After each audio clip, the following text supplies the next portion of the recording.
Olá pessoal, meu nome é Mário Frigeri, sou poeta e escritor e estou convidando vocês para os meus momentos de poesia no YouTube e Facebook. Serão mais de 300 poemas e mensagens, meus e de outros poetas, interpretados com muito carinho para iluminar o seu coração. Venham comigo. 12 livros que você deve ler antes de abotoar o paletó é um apanhado que fizemos dos livros que consideramos mais importantes dentre todos os produzidos pelo pensamento humano em todos os tempos. É claro que tudo isso envolve um processo muito subjetivo de seleção. Cada leitor, autor ou filósofo tem a sua própria lista.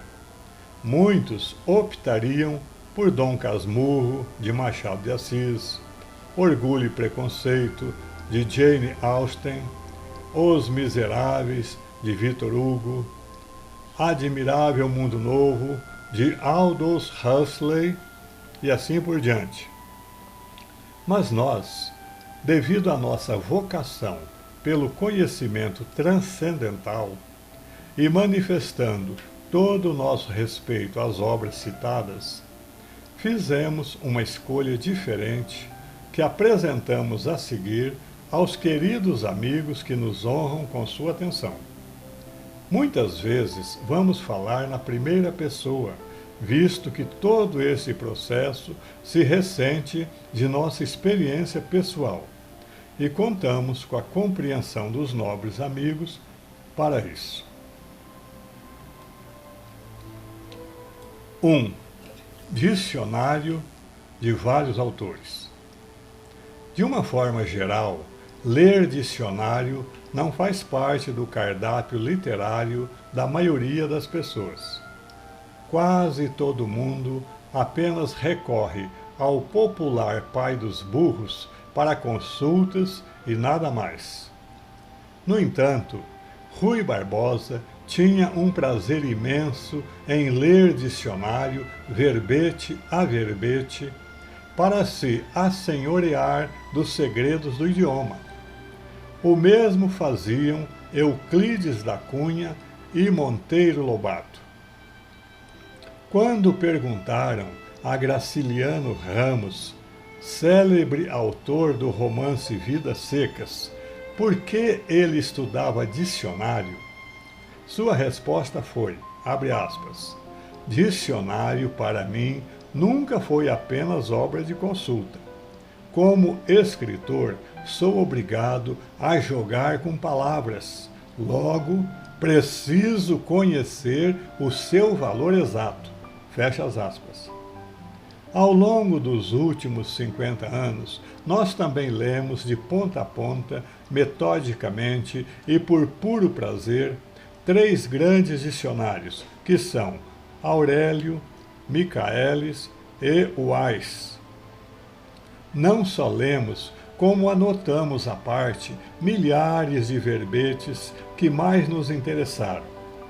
Desse costume salutar nasceu nosso livro Português em Decassílabos, publicado pela Pontes Editores, onde relacionamos e interpretamos poeticamente 4.090 termos dentre os mais enriquecedores da língua portuguesa. Por isso, recomendamos aos amigos internautas que façam essa experiência. Vocês poderão gostar, e esse hábito irá proporcionar-lhes um enriquecimento vocabular astronômico, ampliando suas ideias, facilitando a compreensão das ideias alheias e proporcionando a manifestação correta e enxuta de seus pensamentos. 2. A Bíblia Sagrada de vários autores. Esse é o livro dos livros. A própria palavra grega Bíblia significa livro. Todo mundo devia ler, pelo menos uma vez na vida, a Bíblia Sagrada de cabo a rabo, para conhecer de uma vez por todas seu conteúdo. E depois, só voltar a ler as partes que lhe interessarem. Há muita coisa na Bíblia que são meros fatos históricos e, por isso, pede apenas uma leitura exploratória. Mas a parte profética do Velho Testamento e do Novo, a parte evangélica proporcionada por Jesus e as epístolas dos apóstolos devem ser lidas e relidas a vida toda, porque sempre tem algo novo a nos oferecer. O Evangelho, por exemplo, quanto mais você lê, mais você se encanta e se renova, porque é a mensagem de nosso Pai espiritual, que é Deus, transmitida por seu Filho bem-amado, que é nosso Mestre e Senhor Jesus. E o texto do Apocalipse, que parece à primeira vista uma intrincada selva amazônica, não passa de uma providencial cortina de fumaça para esconder seus tesouros dos curiosos. À medida que você vai penetrando em seu conteúdo para conhecer a programação da vida e o futuro da humanidade, mais ele vai se simplificando até quase se transformar numa cartilha tipo Caminho Suave. Minha Bíblia está encebada e meus olhos estão gastos de tanto reler suas páginas, mas esse é um osso que não largaremos nem depois de morto. Desse estudo aprofundado nasceram 2 de nossos livros, Brasil de Amanhã e O Esplendor das Bem-aventuranças, publicados pela Mundo Maior Editora. 3. O Livro dos Espíritos, de Allan Kardec. O Livro dos Espíritos é uma marretada na cabeça da treva, com direito a ser guiada por mira a laser. Não há ignorância que sobreviva à sua leitura. A primeira vez que lemos esse livro foi como volitar no espaço sobre uma nuvem de fluidos borbulhantes. O prazer de ver a vida humana das culminâncias do espírito é uma experiência que deixa o homem estupefato. Se você conhece o pensamento dos chamados grandes mestres, se já estudou sem preconceitos os maiores filósofos da história, se já mergulhou sua sonda investigativa nas concepções filosóficas dos mais variados matizes, sabe que, em regra, quase todos os pensadores foram apanhados no rebojo do intelectualismo estéril, que tudo pergunta e nada responde, e se perderam nas encruzilhadas dos caminhos. O Livro dos Espíritos põe ordem na casa. Ele foi filtrado mais tarde pela mente de alguns desses mesmos grandes filósofos que, após a desencarnação, a exemplo de Santo Agostinho, submeteram-se a um processo de reciclamento e expansão conceptual nas esferas superiores.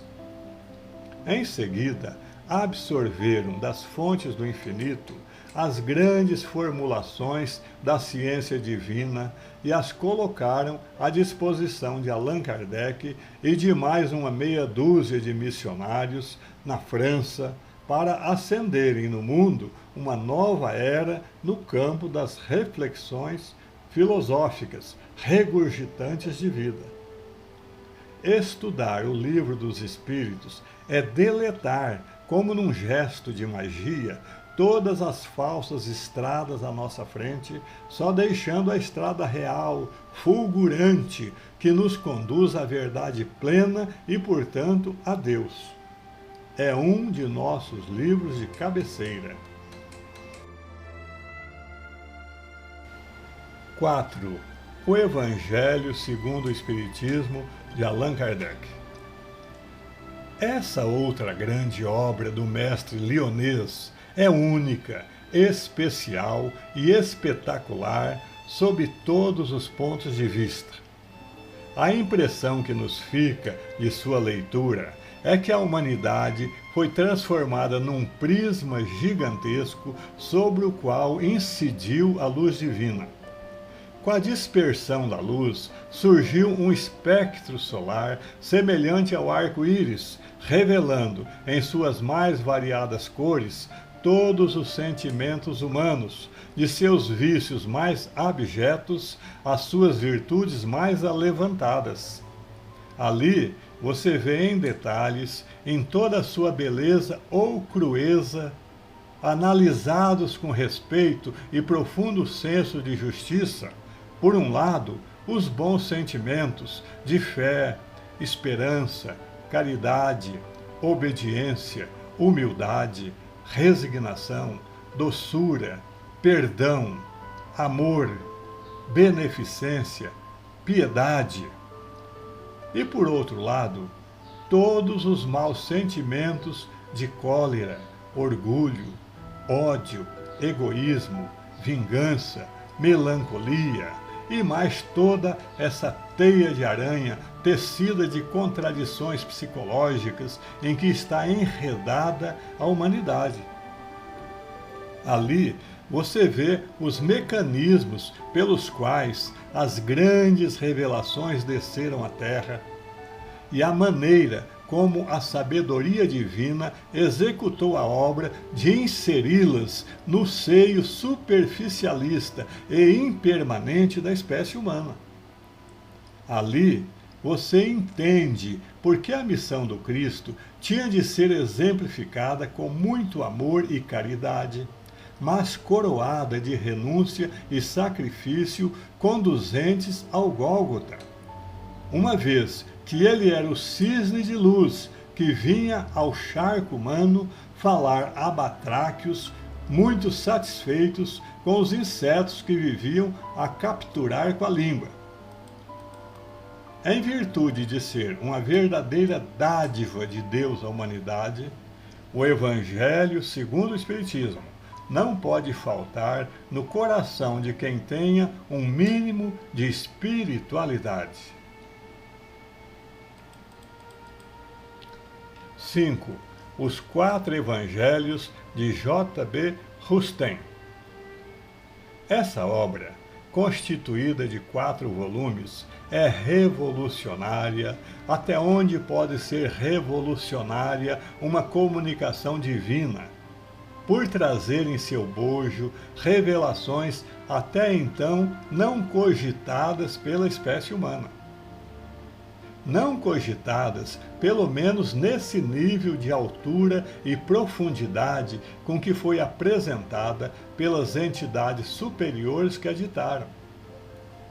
O Cristo, tal como está debuxado no Evangelho, é um verdadeiro ponto de interrogação, uma contradição histórica para o pensamento humano, tornando-se uma figura quase mitológica, diante de uma análise responsável e humanamente aceitável a respeito de sua vida.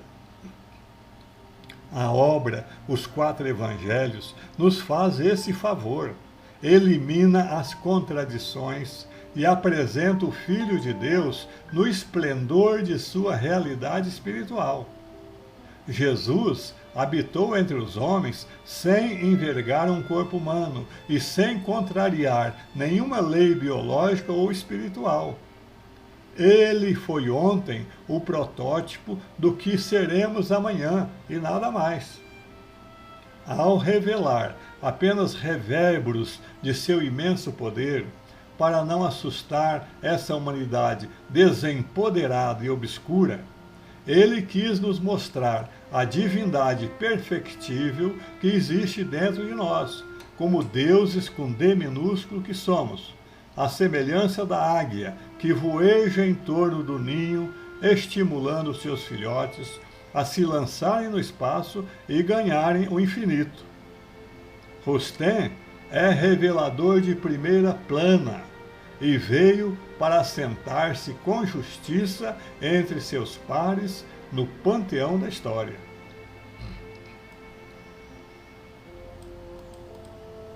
6. A grande síntese de sua voz, Pietro Baldi.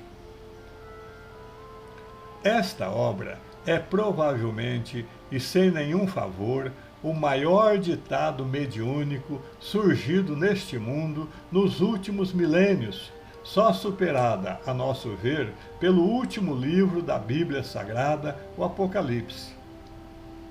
Já ouvimos muita gente comentar que desistiu de ler a grande síntese sob o argumento de que é muito difícil. Será mesmo? Difícil é enviar o homem à Lua, empregando um foguete denominado Apolo 11, que tinha 91 motores e 8 milhões de peças móveis, e na construção do qual estiveram envolvidos de forma coordenada e precisa cerca de 150 mil cientistas, entre engenheiros, projetistas e matemáticos. Se uma só daquelas peças móveis do foguete, que, repetimos, se contavam por 8 milhões, se uma só daquelas peças não funcionasse a contento, a missão teria fracassado. Isso sim é difícil. Diante disso, ler, estudar e compreender a grande síntese é refresco. Mas o que infelizmente predomina nos seres humanos, com raras e louváveis exceções, é o que Inácio Bittencourt chama, no livro Ceareiros de Volta, de preguiça mental.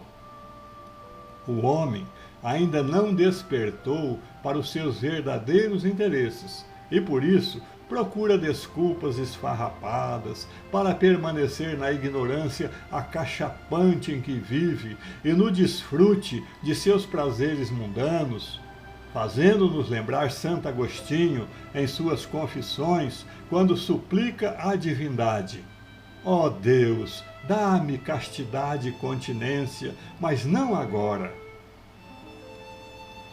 A grande síntese é a criação do universo vista do céu, desde o seu infinito negativo ao seu infinito positivo, mas transmitida à Terra numa fórmula quase mágica, a qual está muito acima da capacidade elaborativa da mente humana.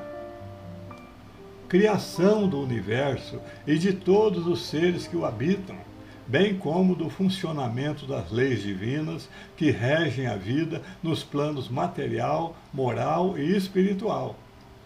Nossa primeira leitura de A Grande Síntese ocorreu aos 17 anos, e de lá para cá já a repassamos mais de 50 vezes, de forma tranquila, pausada, mas contínua, anotando a data do término de cada leitura toda vez que chegamos à sua última página.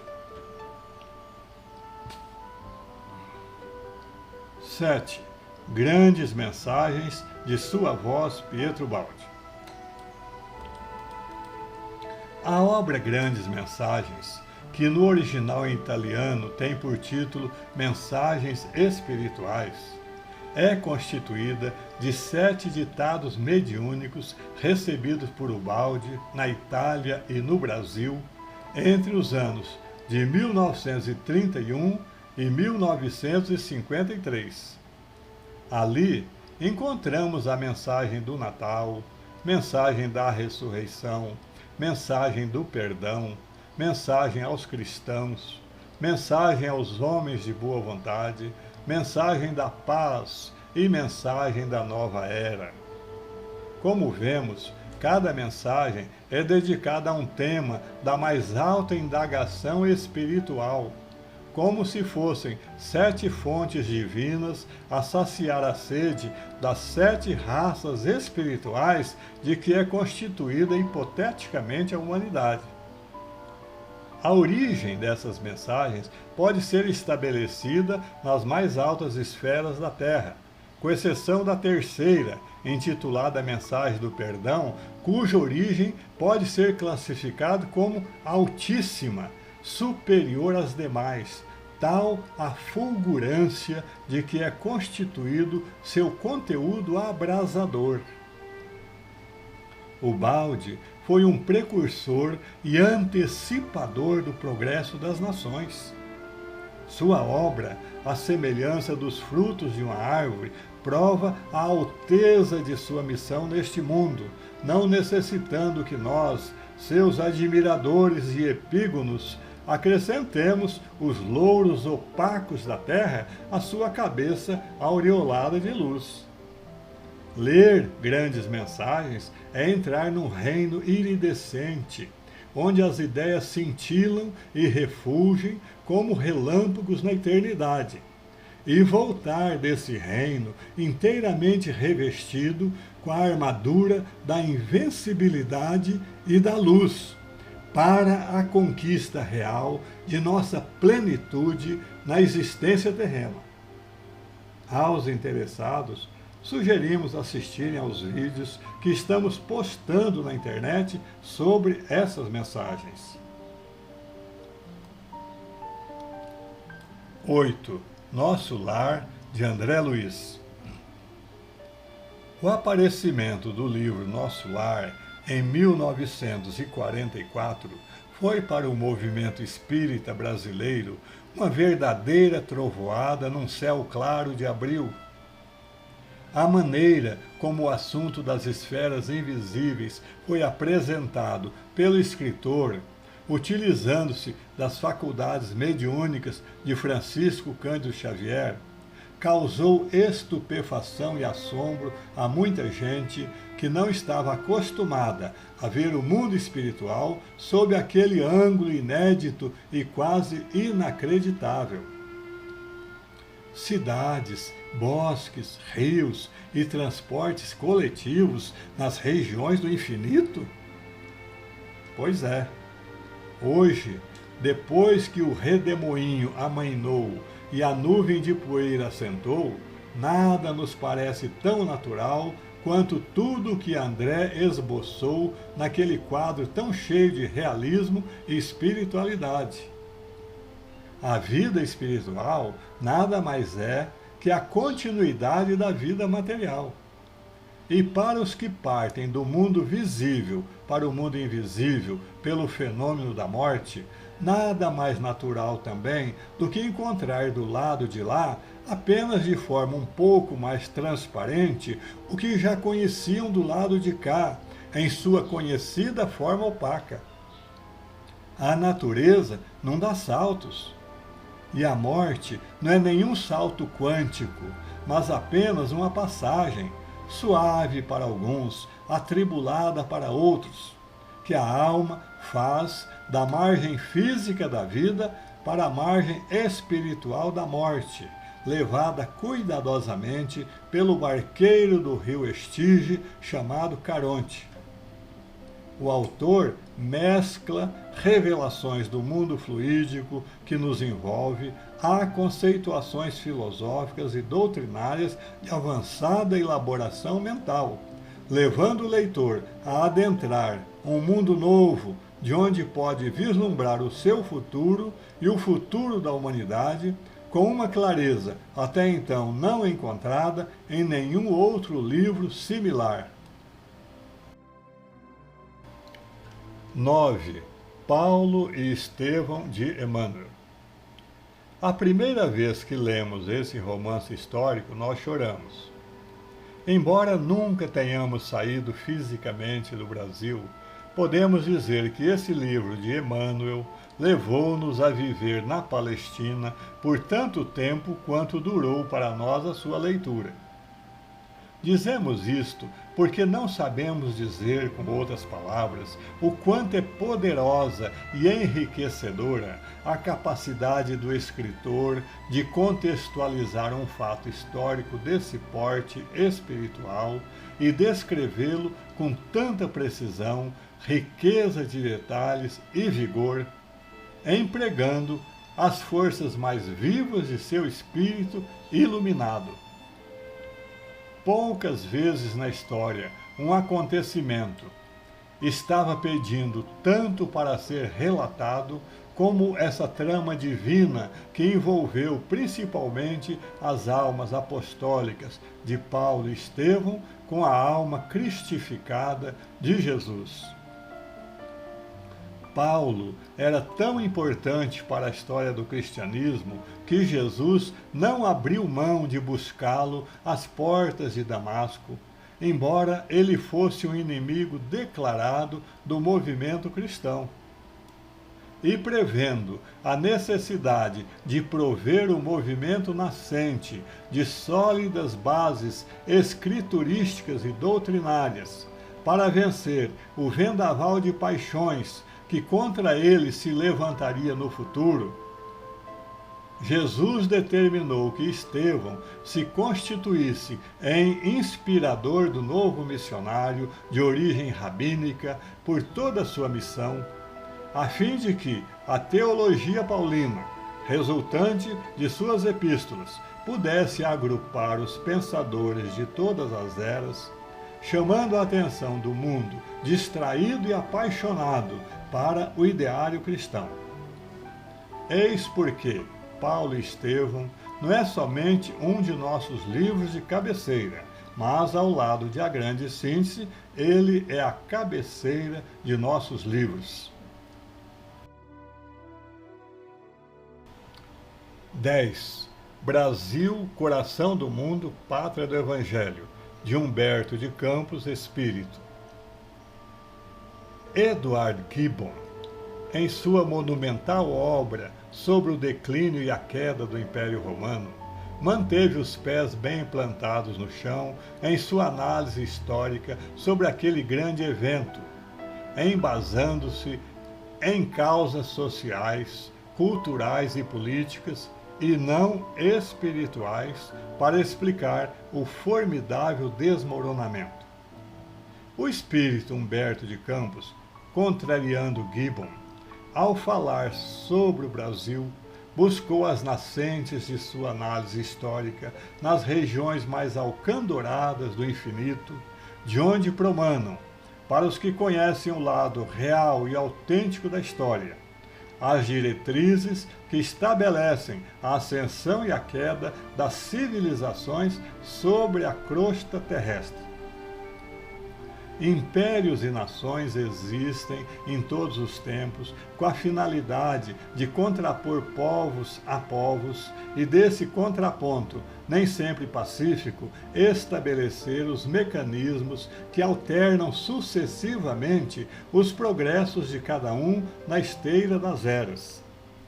Esse jogo planetário, no qual toma parte ativa a lei da reencarnação, faz parte das diretrizes superiores e dele resulta que as civilizações, ao se interrelacionarem, progridem no tempo e no espaço, avançando quase sempre às cegas para o objetivo divino, que no final se consubstancia na harmonização de todos os povos em um só povo irmão. Nesse agitado oceano de permanente disputa internacional, o Brasil surge como um suave poder moderador entre as nações, estabelecendo novos parâmetros para o progresso mundial, graças à formação eminentemente espiritual de seu povo e à adoção espontânea da programação divina, tal como se encontra exarada na Carta Magna do chefe planetário, o Evangelho.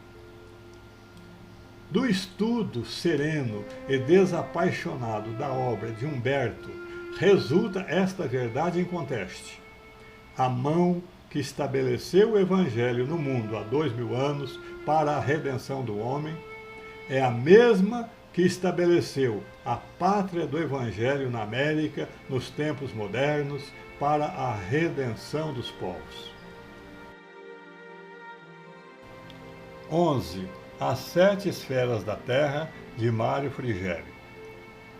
Falamos desse livro como se estivéssemos falando da obra de outro autor, porque, para as pessoas que, como nós, já tem consciência de sua responsabilidade cósmica e espiritual, não é a autoria de uma obra que tem valor, mas o seu conteúdo. As 7 esferas da Terra avançam certos conhecimentos que o mundo até então desconhecia. Até o seu lançamento em 2001, o homem estava perdido numa esfera física chamada Terra, acima da qual, além do espaço atmosférico, só existia a realidade difusa do mundo invisível. E o Cristo presumia-se estar no mundo espiritual, mas não se sabia onde. Hoje, tal como deflui de seu contexto, mercê de seu embasamento doutrinário sólido e insofismável, com a divisão do planeta em 7 esferas, já se conhece o endereço de ambos, ou seja, do homem e do Cristo. O homem habita a 3ª esfera, denominada crosta terrestre, e o Cristo habita a 7ª esfera, denominada diretrizes do planeta. A importância desse posicionamento cósmico reside no fato de que, quando o homem se conscientiza de onde está, é como se houvesse transitado de um estado de alienação mental para um estado de sanidade e de conscientização de seu ser. Por outro lado, todas as esferas são interpenetráveis, mas existem barreiras magnéticas entre umas e outras para limitar o acesso de certas classes de espíritos a dimensões pelas quais não estão autorizados a circular. O planeta Terra é um complexo organismo de esferas no qual a crosta terrestre, habitada pelos homens, é apenas uma delas. Há 2 esferas inferiores abaixo dos homens e há 4 esferas superiores acima deles. Todas estão organizadas da mais inferior à mais superior numa escala de espiritualização progressiva. E todas são habitadas por humanidades que marcham rumo à sua planificação do infinito. Essa é apenas uma dentre as relevantes informações que a obra contém. Embora sejamos suspeitos para dizer, é um livro que vale a pena ser lido. 12. 100 poemas que amei, de Mário Frigeri. Os escritores Henry Thomas e Dana Lee Thomas revelam neste livro que o verdadeiro poeta não é um mero fazedor de rimas, mas é um artista que tece palavras musicais e elabora pensamentos harmoniosos. Ele é um criador e, ainda mais que isso, é um profeta. O poeta é o investigador e o vidente, um abençoado mensageiro de luz vindo do céu. Pode ver muito mais claramente do que nós, não apenas os progressos do homem no tempo, mas a intenção de Deus na história. Consegue mergulhar no futuro até uma distância inatingível aos olhos humanos e contemplar a visão final e a maravilha que será a República Universal, quando os clarins de guerra não mais soarem e as bandeiras de combate forem enroladas no parlamento das nações. Enquanto o erudito permanece calmamente em sua torre de marfim, entregue sem riscos às suas especulações, o poeta encontra-se geralmente lutando na vanguarda do progresso humano. Os grandes poetas procuram eliminar as injustiças do mundo e perpetuar as suas belezas. Constituem o elo mais forte entre o homem de hoje e o super-homem de amanhã. São os nossos irmãos sublimes que nos tomam pela mão e nos fazem subir os degraus do grande altar do mundo que se elevam até Deus. É um irmão augusto, de olhos perscrutadores, voz que canta e coração esperançoso. De todos os tipos superiores que existem, o poeta é talvez o mais universalmente compreendido, visto que existe uma veia de poesia no coração de todos os homens. De um poeta desse naipe só podem resultar poemas de alto nível. E é nesse nível que se encontra estabelecido o livro 100 Poemas que Amei.